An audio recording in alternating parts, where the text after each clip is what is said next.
This project is, in a sense, an MIT project through and through. It's about MIT. It was produced at MIT. It was funded by MIT grants. But in some sense, I think there's nothing about MIT here at all. This is a universal project about a universal problem. But I have to start by telling you a little bit about MIT and where this project came from. So, as many of you probably know, MIT is a rather quirky place. It's probably one of the only universities that has an annual piano drop. And this is a picture I took of the piano drop in 2015. And there is the piano about to fall. And you know, MIT is a quirky place full of fun things and fun people, mostly having a good time. But it's also a highly competitive, high-pressure environment. I'm sure none of you have ever been in a place like that before.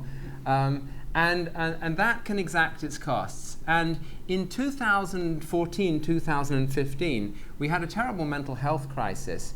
That makes it sound as if it sort of came out of the blue. The truth is, it had been brewing for a long time, but it really came to a head in that year. In 2014 in particular, 4 students took their lives, and my colleague Seth Teller died that summer too. At the same time, there were smaller crises happening everywhere. Just the burden of depression and anxiety at MIT was increasing year by year. And I've noticed this in my courses. I would have typically, when I started teaching, maybe a couple of students who had some issue during the term. By 2014, 2015, I was often having 5 or 10 or more students coming to me during the term. They would normally come and say that they wanted help with a problem set, and then once we sat down and talked, it became clear that they had no difficulty understanding the material. They had no lack of talent. They were just suffering from basically, a major episode of anxiety or depression that was preventing them from doing their work. This is actually a shot of my office window in the lovely Stater Center. And so this got me thinking about how pervasive depression and anxiety at MIT had become and how big a problem it was. And then in the spring of 2015, when this photo was taken, as you know, this is what spring often looks like in Boston, it was a really terrible time. And in a week in March 2015, 2 students took their own lives in the same week. And the shock of these 2 deaths really galvanized the entire community. And the MIT newspaper published a series of articles, a remarkable editorial about how it was time for us to face up to this issue, but also 2 articles in particular that really struck a chord with me. One was this article, a guest column by a sophomore called Karen Howe about her own experience with dealing with her own depression. The other was an article by a professor, John Belcher, that was actually republished. It had actually been published previously in 2012. And that article had been inspired by an article, I think, in 2010 by a student whose name was Grace Taylor. And one of the things that I noticed about these articles was that they produced an extraordinary kind of wave of consolation, particularly in the student body, but I think in the institute as a whole. And there was something just incredibly reassuring about people standing up in public and saying, this is a real problem, and I've experienced this problem, and I've grappled with it, and I'm here to tell you that, that I came out, the other side of the tunnel, and it's possible to do that. And this got me thinking. It got me thinking in particular about how important it was that they had their names on these articles. That, I suspect at Google too, at MIT, we have what you might call, what I like to call a sort of geek libertarian culture. And that culture often puts what I think is actually an inappropriate value on anonymity.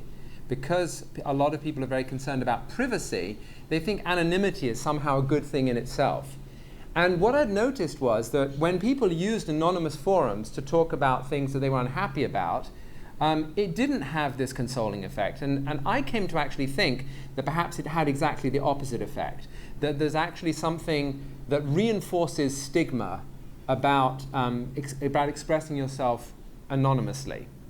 Anyway, so like many other people at MIT, I was wondering if anything could be done to respond to these horrible tragedies and to do something to help our culture.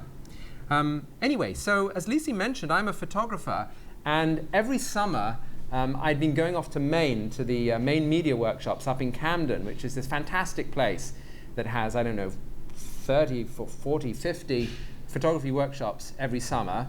They last a week long, and you study with one photographer, and it's a remarkable experience. And I'd been going for many years. And that summer, I studied with a photographer called Joyce Tennyson. And one of the great things about these experiences is that you learn not only a lot about their style of photography and their aesthetics and the way they go about constructing an image, but you also get to learn about their life and the way they think about their career.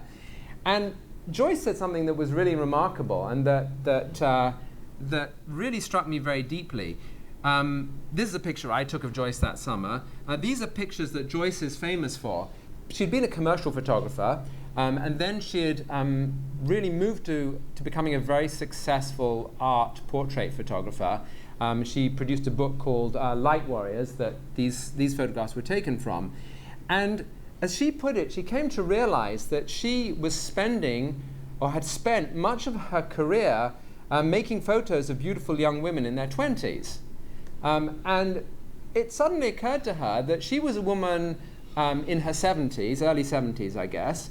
All her friends were in their early 70s, and yet she was still taking pictures of women in their 20s. And it occurred to her that maybe what she should do is take pictures of beautiful women in their 70s instead. And so what she did was she did a project that she called Wise Women, where she traveled across the country and she took pictures of women between the age of about 50 and 100. And she produced that book, and it was a huge success. In fact, by her telling, it was the biggest success of all her books. This anecdote really got me thinking, and I started wondering, who are my wise women? As a photographer, if I was going to sort of come home, as it were, and find the people who are my obvious subject, rather than going to the traditional art subjects, what might that subject be? And I realized, well, that subject would have to be people at MIT who were in the midst of this battle against depression and anxiety. So I came back from this workshop totally fired up with this idea that I was going to do a project where I would make a gallery of photos of people who'd experienced depression and anxiety. And my idea was that by showing this gallery, it would signal to people that this was not something to be ashamed of. On the contrary, this was something to be proud of, to have faced this enormous challenge and to have endured it and become even enriched by it. And I hope that in so doing, this would bring some consolation and encouragement to people who are suffering from these conditions, and it would also destigmatize it for everybody else to see. And I also had this feeling that these people had something to teach us all, because one of the ironies of the way that we've been thinking about mental health is that a lot of people were talking about mental health. A lot of the experts, the psychiatrists, the psychologists, the anthropologists and so on, and the administrators, but the people who actually were experienced depression and anxiety, they didn't seem to be playing a part in this conversation at the institute level. So I wrote to the three people who'd published those articles: Karen, the sophomore, John Belcher, the faculty member, and Grace, who'd written the original article. She'd moved on to Harvard Med School. And I asked the three of them if they'd be guinea pigs, and if they'd let me take photos of them as the beginning of a gallery of photos of people. And to my delight, they accepted very enthusiastically. So I started by making a photo of Karen. And my original idea was to make sort of environmental pictures, in whatever part of MIT they chose. And that turned out to be a pretty crazy idea. This was taken in a library, and it just wasn't the right kind of private, quiet atmosphere to do that. So I switched to doing more traditional studio-like shots. So this was the photo that I ended up making of Karen. And I took photos of the three of them. And then at the end of that was 2015, at the end of the year, with the help of some extraordinary undergraduates, we pitched to the Tech, which is the MIT school newspaper, the idea of doing a series in which every week we would put up a picture of somebody and an excerpt about their life. I should say originally I was going to just have a little caption associated with the picture, but as soon as I heard Karen's story and the remarkable things she had to say, I realized that there was an opportunity essentially for a whole mini biography here. So that's what the project became. It became basically a portrait in words and a portrait in an image. At the beginning I thought, I thought I was very excited about it, but I have to admit, having agreed to produce one every week of the term, you can imagine I thought, wow, that was a pretty crazy thing to do. What the heck was I thinking? They'll never come. But they did come. And in fact, enough came not only to publish one every week, but to get a few that I didn't even have room for in the term. And that's eventually what led to this book that you've seen. So typically, this is what would happen. I would take a photo. This is the wonderful Victor Morales, whose story is completely remarkable. And then the MIT newspaper published the photo. They usually gave us a full page, which was wonderful, with the story around it. The story is an entirely verbatim accounting by the subject. It was only minimally edited by me. I basically recorded the story, I recorded their words, had them transcribed, and then just minimally edited it, removing ums and ahs and punctuating it, and occasionally moving things around to preserve the chronological order of the story. But aside from that, every word in these stories was spoken to me. And then what I did was I put up posters all around campus that said, if you have a story to tell, please come and tell it to me. And lots of them came. And by the end of that first term, I'd interviewed 18 people, which included mostly students, interestingly mostly women, a couple of professors, and a bunch of administrative staff. So that was what happened that term. And then I decided that to be honest, I'd sort of hoped from the outset that this would become a book, because I had a sense that this was something that could be valuable beyond MIT. And so I proposed this book to the MIT press, and they agreed to publish it. I was very lucky that 2 MIT organizations helped fund this project. I wanted, as a photographer, I wanted to have a lovely book printed on very nice paper, with a very nice binding and so on, and that's incredibly expensive.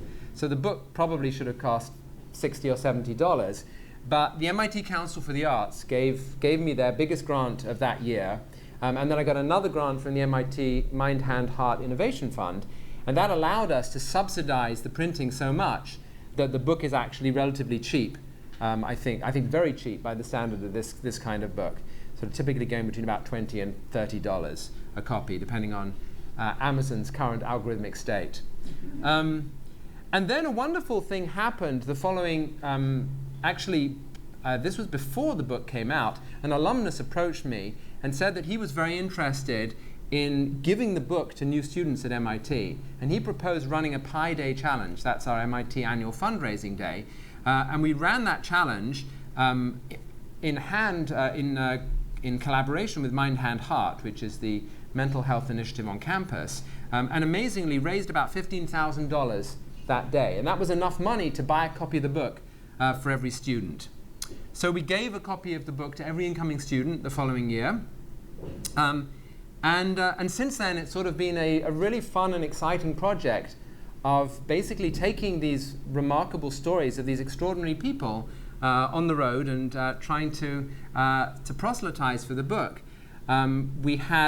We've had some wonderful media engagements, and what for me has been particularly wonderful is that on every occasion when I've been invited to go somewhere, I've always said, well, you really want my subjects, not me. And so they've always come with me. This is in the BUR studio for All Things Considered with Lisa Mullins, and that's Emily Tang and Victor Morales, who are both extraordinary people. And actually, BUR then played it. All Things Considered was just a local production, but then they actually played it nationally on Here and Now. So that was really terrific. And then we had a really extraordinarily exciting opportunity that PBS NewsHour decided to come to MIT and talk to us about the story. And they actually played two long segments, 2 nights in a row. This is the classroom I teach in, and here are 3 of the students being interviewed by Jeff Brown, the arts correspondent. We also had a very entertaining interview with Jim Browdy, who some of you might know from Greater Boston. He's also on an NPR show with Marjorie Egan. And he's a very funny guy. This is Haley on the left cracking up after she called him sir, and he exploded in amusement claiming that nobody had ever called him sir before. I'd like to show you a little video in which the subjects speak for themselves. It starts with audio excerpts from the interviews. So as you'll see, people really said some amazing things about their life experience. And then it includes some photographs that I took during the sessions, many of them not in the book, along with excerpts, verbatim excerpts from what they told me during the interviews.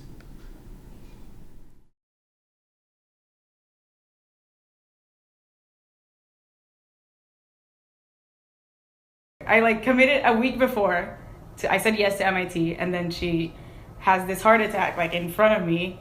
So I went through with my plans, this is what I'm doing in the fall. I'm going to college, and people die all the time. Everyone has to deal with their parents' death if they have parents, so this is something I can deal with. And I think that was a mistake. Especially because when someone dies, you don't know necessarily until they're dead. You just take for granted everything that they had been holding up. So over those next 2 days, I was feeling absolutely terrible. I had pieces to do. I was already getting really down, and I really wanted to commit suicide. And I said this to the guy I was seeing therapy with, and he's like, I'm gonna have to go talk to someone about this. And as soon as he said that, as soon as he left the room, I'm like, fuck, I'm getting transported. And sure enough, I sent a message to Danny. I'm like, Danny, I think I'm gonna get sent to McLean. He stood at the foot of my bed. He had a clipboard, a stethoscope. He had a name tag, a white coat, all the accoutrements of authority. And he said, Mr. Kaiser, your operation was a success, but I'm sorry to tell you that you'll never walk again. Now, when he said that to me, what I said inside my head was, fuck you. What I said to him was, I'm sorry to hear that. The big goal was to walk, and I remember when I first stood on my legs, my hamstrings hurt so bad, I always knew there was something was wrong, there's a better way to live than this. I just didn't know where it was or who knew that. I just knew that it was that I just felt crappy all the time. When I was a kid, when I was a teenager, when I was a young adult. And then I went to my therapist and I said, is this how normal people feel every day? And she said, yes. And I said, wow, I had no idea. My medication kind of mellowed me out. And it was a good thing because I wasn't having the extremes of the depression. So it helped me survive. The most useful thing I learned from being away was that you can always ask for help, and there will always be someone to help you here.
So I wanted to close by telling you a few things that I thought I learned from what my subjects taught me, and then talk about what I think some of the implications are for a place like Google.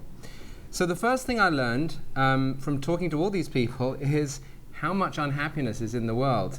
And I was reminded of this remarkable comment from a Hasidic master, Rabbi Nachman of Breslov, who's widely thought to have been bipolar himself, who basically said that the principle that we all have to deal with is to struggle with all our strength to be happy. That happiness is not a natural state, but it is human nature to be drawn to darkness and sadness.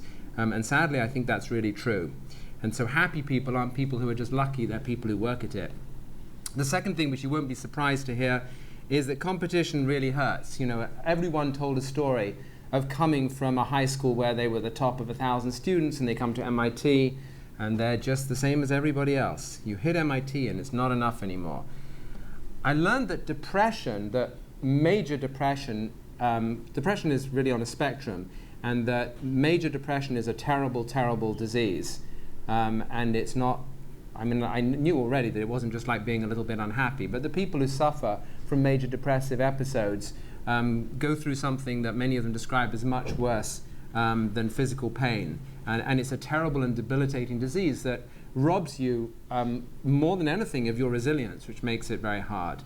I learned that relationships, for all these people, they all explained how their relationships to other people were really at the center of their recovery. And Lydia in particular said this remarkable thing, which has stuck in my mind ever since. She said, you don't realize what people are doing in your life, what roles they're playing sometimes until they die. And you don't know what you're holding together in other people's lives. You might not know that you're the glue holding together so much because you take yourself for granted, like we take other people for granted. So anyway, there are many other things that I learned from the book, and I hope you'll get a chance to read the stories. I think they all have really remarkable insights into the nature of life and diversity and ideas for how to achieve happiness in the face of obstacles. I want to say a few things about resilience at work.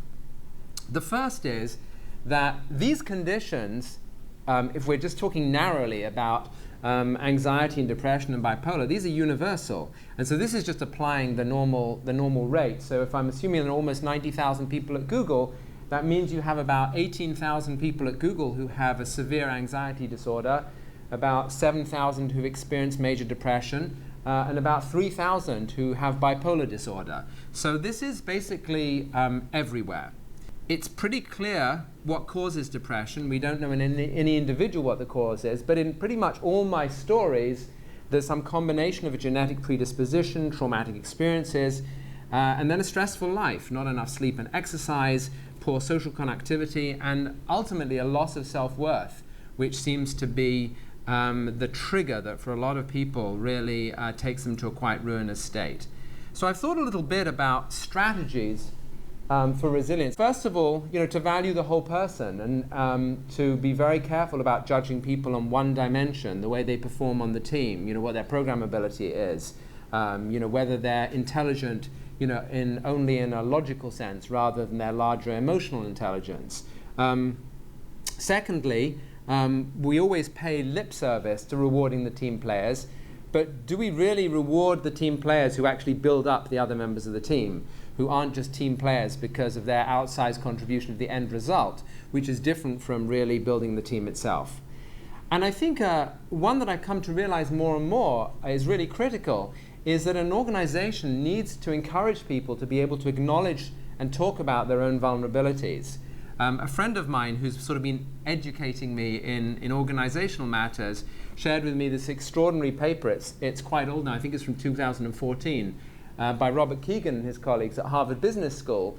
And the contention of this paper is that if an organization actually encourages people to be open about their vulnerabilities and their weaknesses and their obstacles that sit in front of them, then it will actually be able to dramatically not only change the environment in the organization, but also to give people opportunities for growth and improvement in their lives and their careers that they wouldn't have had in an organization that tends to want to smother any talk of all these vulnerabilities. And this, to be honest, is the biggest flaw that I see in our culture at MIT. We're always sort of rah-rahing and saying, you know, we're so great, we're so amazing, we have all these cool inventions, we have all these amazing people. And the truth is that can actually sort of ironically and paradoxically be a very negative message to a lot of people. Because the first thing it says is if you're not on this list of people who are being mentioned as the great fantastic people, then there must be something wrong with you.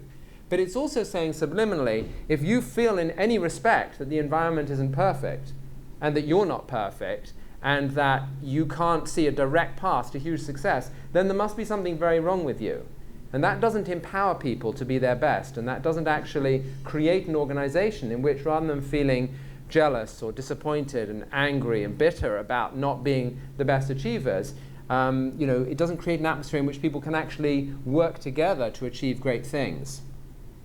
On the subject of team players, I'm reminded by this wonderful comment that Jerry Weinberg made famously in his old book on the psychology of computer programming. And he was talking more in the context of programming and its various problems, but I think it applies very much in the sort of emotional sense of team players. And here's what he said. He said, if a programmer is indispensable, get rid of him as soon as possible. And I think the only way I would update this is by saying, get rid of him or her as soon as possible. But in every other respect, I think this is just as powerful and relevant as it has ever been. Strategies for personal resilience, I think people have obviously written a lot about this. To me, there are three that I've found particularly helpful and that, reflecting on what my subjects told me, I think were influential in their lives. One was to know what your purpose is. To not, and in particular, for your purpose not to be a particular GPA or getting a particular fellowship or getting your internship at Google in the summer or getting a certain promotion or having a certain salary or being at a certain rank in your organization. None of those are a purpose. Those are all means to an end. And if you can have a real sense of what your purpose is in life, that's a much truer way to resilience and happiness.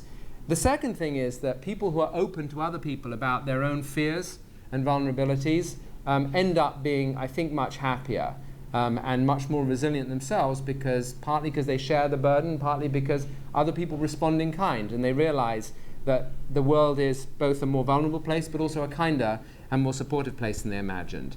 And I think the other thing is that one of the things that we all do, well, I won't say we all do it, but I've certainly done enough of it myself, is we all play certain parts. And we all try and pretend to some extent to be people that we are not. And particularly if you're the kind of person who works for Google or MIT, you could get pretty good at that. And that if you're intelligent, you can sometimes play that game, but ultimately it comes back to bite you. Because ultimately, if you don't project yourself for who you really are, then there will come a point at which you're doing things you don't want to be doing and presenting yourself in a way that doesn't feel right.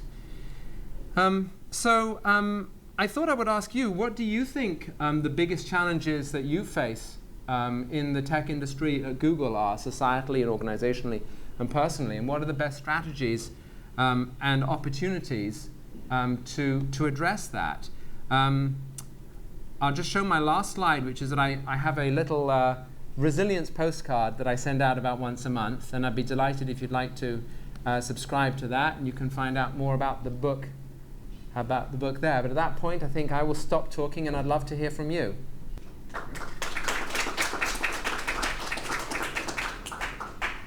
Doesn't quite address your question, but do you have plans to continue this project, or are you done with this form of interview? I'm trying to figure out how. I don't think I'm going to continue it exactly like this, but I'm looking at working with some people on some exciting projects of a sort of similar nature. I did a little project actually, which now seems quite timely. When the travel ban came out, I did a little project of a much smaller project of photos and stories of MIT immigrants and their life stories. And I'm talking to some women at MIT about perhaps doing some Me Too stories at MIT and beyond. But we'll have to see. I'm certainly very intrigued by the idea, the role that this kind of photography and storytelling can play in changing people's attitudes. Thank you for your talk. I had a question. You gave this book out to a whole class of MIT students. That's a huge data set. Did you happen to notice any effects of that, of increased self-reporting, increased seeking for help, increased freedom and sort of peer mentorship in the following years when that class went on to be sophomores and juniors? Did they carry that on back to the new incoming freshmen? And it was only last year, so we don't have any data yet, but I know that Mind, Hand, Heart is very interested in tracking that. I'm not sure how it would be, how this particular intervention would be decoupled from other ones. I do have some anecdotal reactions, a couple of cases where students have sent very moving messages to participants in the book about how their stories helped them in sometimes quite surprising ways. So that's been quite interesting. But you're right, you're asking a very good question. I don't really have a good answer to that. You mentioned that more of the portraits that you took were of women than of men. Do you have any idea why that might be? Well, I guess my guess is just that women are more open and are more willing to share these things. One of the very interesting things was that at the beginning of the project, when I sat down with John Belcher, the professor, who was one of my guinea pigs at the start, he said to me, for old fogies like you and me, this is easy, because we have nothing to lose, we're tenured, we can't be fired. He said, you'll have no trouble getting faculty. But students, they've got their careers ahead of them. They've got, the idea of social media being covered with their early troubles in life, they're not going to want that. And the fascinating thing was, it was exactly the opposite. By and large, with the exception of 2 or 3 people, no faculty members want to talk to me. And I know for sure there are many, many, many who have experienced depression and anxiety. And students, completely to the contrary, had a kind of extraordinary openness and candidness.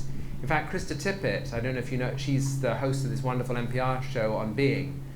She once commented, actually in an interview with Dana Boyd, talking about the internet and social media behavior, how she thinks it's almost a new kind of ethic, that the way young people behave in sharing has a kind of openness and generosity that's really unprecedented. And I certainly experienced that.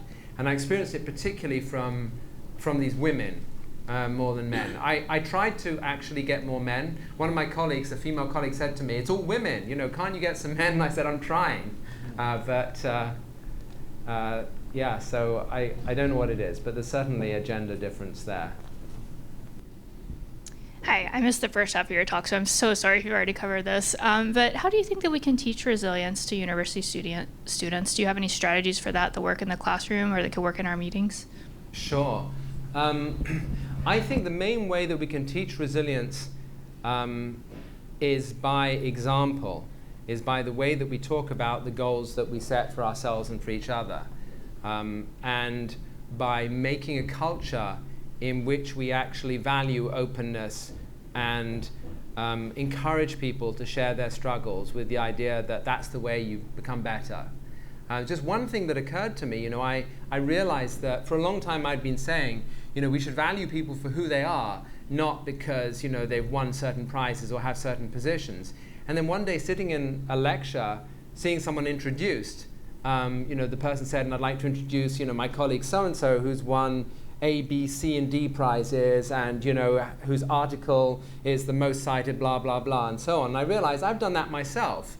And that completely undermines any claim that these proxy measures don't matter when you're constantly sending a subliminal message to the students that actually these are the things that count. And so I think we need to change the way we talk about these things. And I think we need to try and value people in a much more holistic way. I think that would produce the biggest effect. I think we also somehow simply need to crank down all the pressure. I'm not sure how to do that, but we certainly need to do that. Give people time to mull things over a bit more. One of the things is, by the time they get to college, they're sort of, there's already some processes in place and some experiences that these kids have. And is there any things that you guys are looking into around earlier experiences that can help students coming in already prepared with resilience?